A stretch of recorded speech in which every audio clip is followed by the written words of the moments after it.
Dans l'épisode précédent, j'ai enfin pu grimper sur ma tente de toit faite maison et le châssis était pratiquement fonctionnel. Maintenant on s'attaque à l'armature, au plancher et on va passer la première couche de peinture. On attaque la partie un petit peu compliquée de la tente de toit. Pourquoi c'est compliqué? C'est tout simple, hein. C'est parce qu'il y a des angles ici et que faut garder une distance déjà ici parfaite et une forme parfaite. Bon, étant donné que je n'ai pas de plieuse faite pour ce genre de travaux, j'ai dû faire ça au marteau et à la meuleuse. Bref, on a fait ça comme on pouvait. Les armatures sont faites. Je suis très content de ce que ça donne honnêtement. C'est un bon rendu. C'est voilà, c'est pas pixel, mais voilà, on est sur quelque chose quand même qui est vachement sérieux. Maintenant, suffit qu'elle est montée là et on sera impeccable.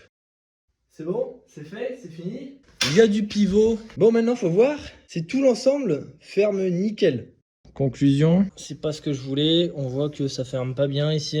C'est à ce niveau-là que ça joue. La solution, c'est d'enlever celle du milieu. Le problème, c'est que si j'enlève celle du milieu, la toile sera moins tendue au milieu. Donc, s'il pleut, ça va faire une grosse flaque. Mais on va essayer de pallier à ce problème et on va voir quoi. On enlèvera un, forcément, ça marche bien. L'avantage, c'est qu'on gagne du poids, ça passe nickel, tu vois. Et ouais, voilà quoi, on gagne du poids. Bon. On a fait quelques nœuds à droite à gauche, voici ce que ça donne. Franchement, je ça une bonne tête. Et puis voilà, hein, il y a un truc qui est globalement pas trop mal. Après avoir mis de la lasure sur le bois, j'ai pu enfin assembler le plancher avec de la colle à bois avant de visser le tout au châssis. C'est pour ça que j'ai mis tout ce qui est traîné autour de moi sur le plancher, c'est pour faire en sorte que le bois s'imprègne bien de la colle. Voilà, le bois a séché. Bon, comment ça va? Premier aperçu, qui est pas fameux, hein, on va pas se cacher. C'est un peu tout pété même.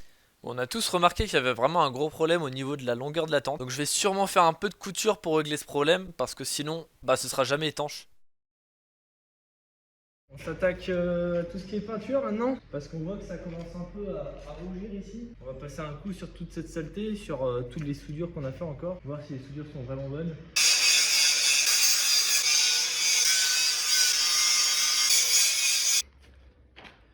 Du noir mat.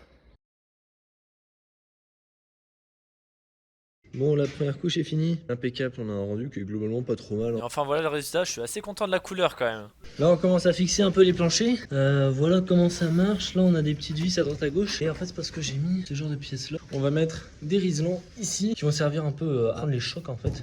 Et pour éviter d'abîmer le contreplaqué qui sera au-dessus. Moi, ici, ça a fixé le contreplaqué. Et j'ai pas un peu. Tac. Et du coup, on a un truc qui est globalement pas trop mal, hein. Du coup, qu'est-ce que j'ai fait?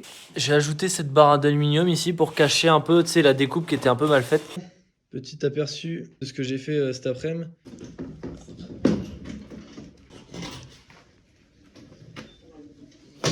Il me reste à fixer quelque chose pour verrouiller ici la tente de toit pour éviter qu'elle se soulève, qu'elle tremble. Et dès qu'on aura fait ça, en vrai, on n'est pas trop mal, hein. Là, on commence à avoir une petite gueule, là, je suis assez content. Et voici ce que ça donne au final. Merci à toi d'avoir suivi cette vidéo jusqu'à la fin. N'hésite pas à t'abonner, ça nous ferait vraiment super plaisir. On se retrouve pour une prochaine fois et on te fait des gros bisous.